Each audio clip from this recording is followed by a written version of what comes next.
So we've already talked about resumes and cover letters, and now we're going to talk about portfolios. So what's the difference between a resume and a portfolio?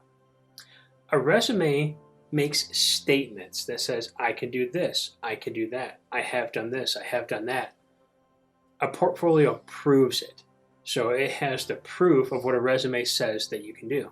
And so picture a portfolio as like a 3D version of a resume. So what goes into a portfolio? So I like to have 5 tabs in a portfolio. The first one is education. This is where you're going to have high quality scans of your degrees if you have a degree, or a diploma if you have a diploma. You could also put in your transcripts. And lastly, under education, you'll want to have samples of some of your major coursework or class assignments. So pick 1 or 2 good ones that really highlight the skills that you've acquired through your education. So for example, if you were into sociology, maybe you could put in some of your anthropological research. Or if you were in drafting, maybe you can put in some of the drawings that you made. The second tab is called work related. And that's where you're going to put in things that you saved from your work history. So one of the best things you can put in there is performance evaluations. So every year, typically an employer will sit you down and they'll give you an evaluation of how you've done for that year. You want to start saving those. Those are very valuable. You also want to put in work samples. So if you're an engineer, maybe you can put in some of the products that you've designed, some of the 2D versions of those products. From there, if you're in sales, here's another key thing. Keep your sales metrics. So if you've exceeded your sales quota and you want to demonstrate that year over year, you need to start saving these work-related pieces of information so that way when you say, hey, I did really well at this job, you can prove it. The third category is awards and honors. So this is a very special tab. You want to be able to show that you have done some exceptional things. And so this could be either work related or personal related, right? So if you've done some community work and you were given an award for outstanding community service, you'd put that in there.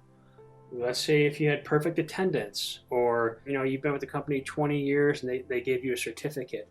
These are all types of things that you want to put in there, or employee of the month, etc. The next tab would be community or volunteer work. And the reason why I say community or volunteer is there are some organizations that kind of blend those two. So for example, if you were involved in a sorority, right? Or if you had a very minorly paid position for helping out in the community with the city or something like that, you could put that on a flyer and just list out, hey, this is what we did and when we did it.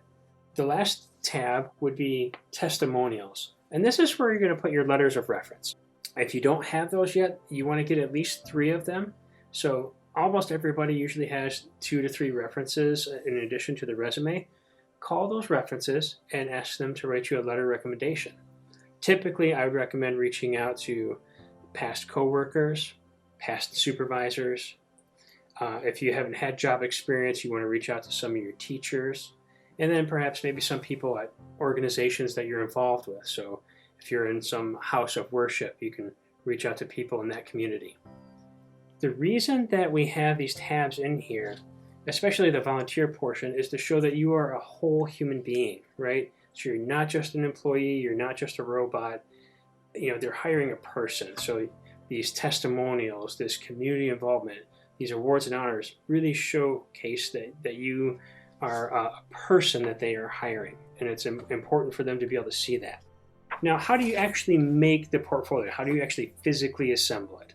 The first thing is that you want to start asking the people for your letters of reference well ahead of time, because it could take them a couple weeks to get that back to you.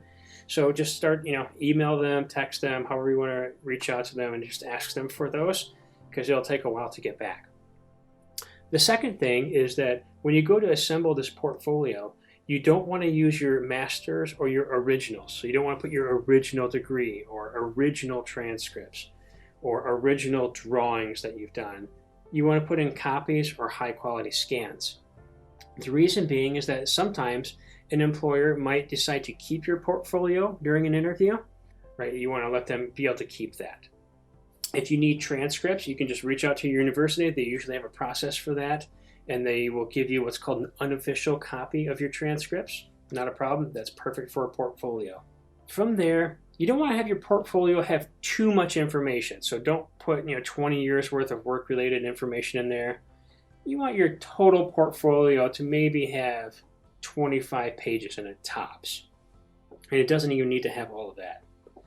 Now, there are supplies that you'll want to get, and we'll have links to those supplies on the screen here. You'll want to get some tab dividers. You want to get some sheet protectors. And you want to get an actual portfolio case. And then from there, feel free to grow your portfolio as well. So if you see one area that's lacking, like, oh, I don't have any volunteer experience, that's okay. This is just a good indicator that you need to go out and get some. And then your portfolio would be more robust. And with that, I think that's all we have to teach on portfolios.